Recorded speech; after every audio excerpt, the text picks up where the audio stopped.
오늘이 초복이에요? 내일이 초복이에요. 예. 어제 닭백숙은 맛있게 드셨습니다.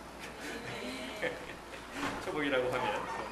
자, 지난주 그 설교했던 것, 우리 부목사님 말에 의하면 민간 사찰 대상이라고 해서 아마도 혹시 이미 블랙리스트에 올려 있을지도 몰라요. 혹시 제가 병승이 보러 한국 간다고 해놓고 못 들어가면 잡혔구나 그렇게 생각을 하시면 저도 제가 올려가지고 7월의 세 번째 일요일, 조금 더운 날입니다. 하지만 해지고 나면 선선해지죠. 그래서 조금만 참읍시다. 다음 일요일은 제가 뉴저지 빌벗 교회를 갑니다. 이번이 마지막이 될 거라고 생각이 되는데요. 그래서 이민용 전임 의장님이 설교 시간을 맡아주신다. 이제가 이건 언제 또 뵐지 모르니까. 그래서 제가 메일을 쫙 돌렸습니다. 근데 반대하는 메일이 하나도 없더라고요. 그래서 그냥 다 되는 줄로 아는데 정작 이 교수님은 뭐 아무 얘기도 안 하셔요. 그래서 원래 이게 대답을 안 하면 침묵은 긍정인 걸로 알고, 또 우리 스토스 교회에 전통이 있습니다. 제가 설교 안 하면 사람들이 더 많이 옵니다. 새로 오는 사람들도 많고, 다음 주에는 더 많은 분들이 오셔서 이 교수님의 설교 여러분 경청을 해주실 걸로 믿고, 자, 7월 18일 7월의 세 번째 일요일입니다. 걸어보셨습니까, 여러분들? 이렇게 걸어보셨어요? 여러분들 표정이 어떤가? 목미? 무슨 소리를 하나? 로봇을 연구하는 사람들에게 있어서는요, 로봇 동작 중에서 가장 힘든 게 걷는 거예요. 이 손 같은 거는 다 사람들처럼 정교하게 할 수 있다고 해요. 그래서 계란을 깨뜨리지 않고도 잡을 수 있고, 또한 그 손으로 그 코코넛도 이렇게 팍 깨뜨리고, 이건 할 수 있는데, 걷는 거는 안 된답니다. 걷는 게 참 힘들다고요. 우리는 이렇게 한 발 들고도 서 있을 수 있어요. 또는 그 음주운전 테스트할 때 하는 거 있죠? 이렇게 발 앞으로 딱. 이런 것도 우리는 할 수 있는데 로봇은 그게 안 된답니다. 절대로. 글쎄요, 앞으로는 되겠죠? 워낙 과학의 발전이라고 하는 것이 일반적으로 사람들의 상상을 뛰어넘는 것이기 때문에. 하지만 왜 걷는다고 하는 것이 안 되는가 하면, 로봇에게 있어서는 그 걷는 모든 것을 다 공식으로 전환해서 입력해야 되기 때문이라고 한답니다.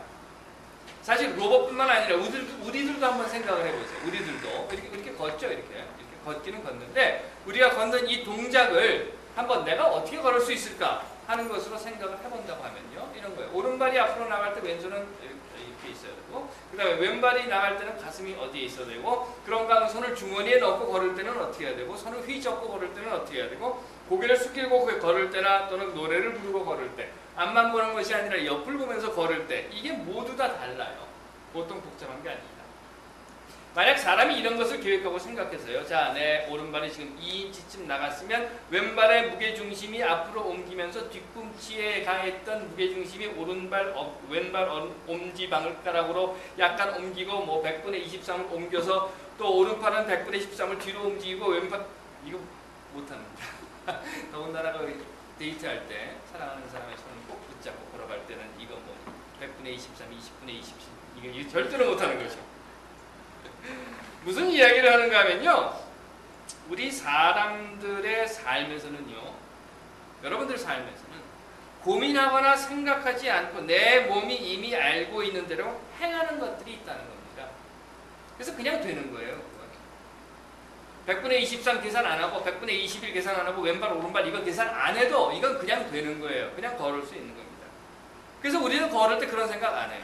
자, 내가 오른발이 나갔으니까 왼발이 어디에 있어야 하고, 왼발이 나갔으면 오른팔이 어디에 있어야 되고, 몸은 어디로 기울여야 되고, 이런 거 생각 안 합니다. 말 그대로 우리 흔히 농담으로 하는 것처럼 내추럴리 몸에서 나오는 대로 그냥 걸으면 되는 거예요. 그게 걷는 겁니다. 쉽죠? 쉬운 거예요. 굉장히 쉬운 거죠. 여러분들 그렇게 생각 안 하세요? 이게 굉장히 쉬운 겁니다. 걷는 거 쉽잖아요. 하긴 뭐 그 모델들 같은 경우는 걷는 연습을 하죠. 그래서 그 워킹 클래스 뭐 이런 데 가서 이제 걷는 연습도 한다고 합니다. 그런데 전에 보니까 그 수영장 위에다가 무대를 착 설치해 놓고 거기에서 이렇게 쇼를 하는 걸 봤는데, 여자 모델이 착착착착 걷다가 발을 헛디뎌가지고 막 물속으로 퉁 빠지더라고요.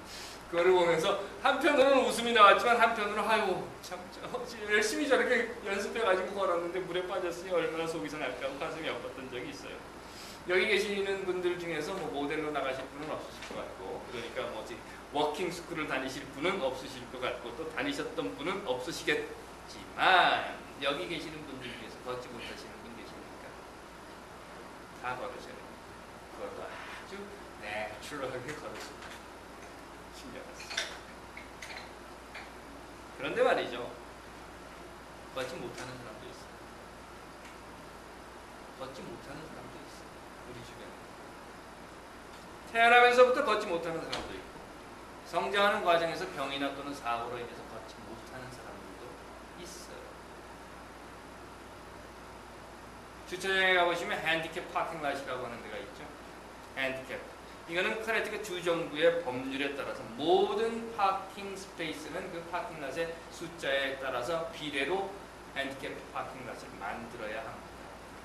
그리고 그 핸디캡 파킹랏은요, 멀쩡한 사람이 거기다 차를 세우면 벌금이 116불이에요. 작년까지만 해도 90불이었는데 올랐습니다. 116불입니다. 뭐 이런 생각하시는 분들도 계실 거예요. 누가 알리야 내가 여기다 세웠다고. 절대로 그렇게 생각하지 마십시오. 할머니들이 신고합니다. 할머니들 굉장히 무서운 사람들이에요. 특히나 이 뉴잉글랜드에 사시는 할머니들. 더군다나 할머니들이 신고하면 경찰이 즉각 달려옵니다. 우리가 신고하면은 뭐 대충 이렇게 뭐 민기기도 하지만 할머니들 꼼짝 못하죠. 사실 벌금이 문제가 아니죠. 왜 핸디캡 파킹랏에 차를 세우면 안 되는가? 그것은 걸을 수 없는 사람이 있다는 걸 우리가 알기 때문에. 나는 걸을 수 있어요. Naturally. 전혀 문제가 안 됩니다. 그래서 그냥 걸으면 돼요. 하지만 걷지 못하는 사람이 있어요. 스쿨버스 짜증나시죠? 저도 어쩌다가 스쿨버스 따라가게 되면 짜증나요. 아유, 저거 가다 쓰고 그렇다고 넘어갈 수도 없고 마주오는 차도 나서야 되고. 그런데 말이죠. 아이들은 잘 보지는 못합니다. 우리들 생각에는 이렇게 생각할 수도 있어요. 괜히 양쪽을 다 막아버릴 필요는 없잖아. 잘 보고 건너면 되지. 근데 아이들은 그걸 잘 보지 못해요. 그래서 교범에 이런 이야기가 있습니다. Rolling ball comes from running child. 구르는 돌은 뛰는 아이가 같이 따라온다는 거예요. 그러니까 구르는 돌이 아니죠. 죄송합니다. 구르는 공이 있으면 공 굴러가면 그건 어디서 왔는가 하면 뛰는 아이에게서 왔다. 그러니까 공 굴러가면 절대로 공 굴러가는구나 쳐다보지 마시고 차를 세우십시오. 어른들 같으면 공 굴러간다고 해서 공만 보면서 쫓아가지 않아요.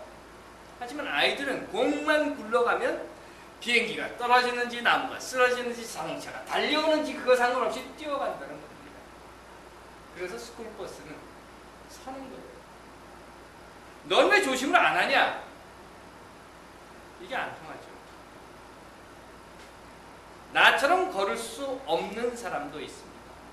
나처럼 조심할 수 없는 사람도 있습니다.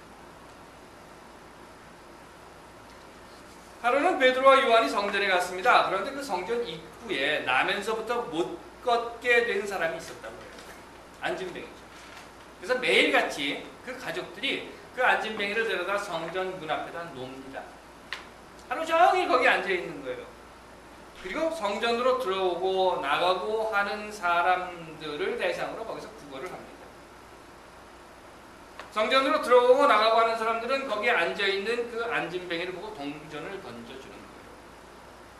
불쌍히 여겼을 겁니다. 또한 동전을 던져주면서 나는 참 선한 일을 했다 이런 생각도 했을 거예요. 아니면 동전을 던져주면서 나는 내 할 도리 다 했다 이렇게 생각하고 있었을지도 모릅니다. 사실 그렇죠. 저기 안진뱅이 구걸하고 있는 사람 뭐 내가 저 사람을 위해서 해줄 것이 무엇이 있을까? 그저 동전이나 던져주면 되지. 그러면서 나는 선행을 베푸는 참 착한 사람이다. 이렇게 생각했을 수도 있을 것입니다.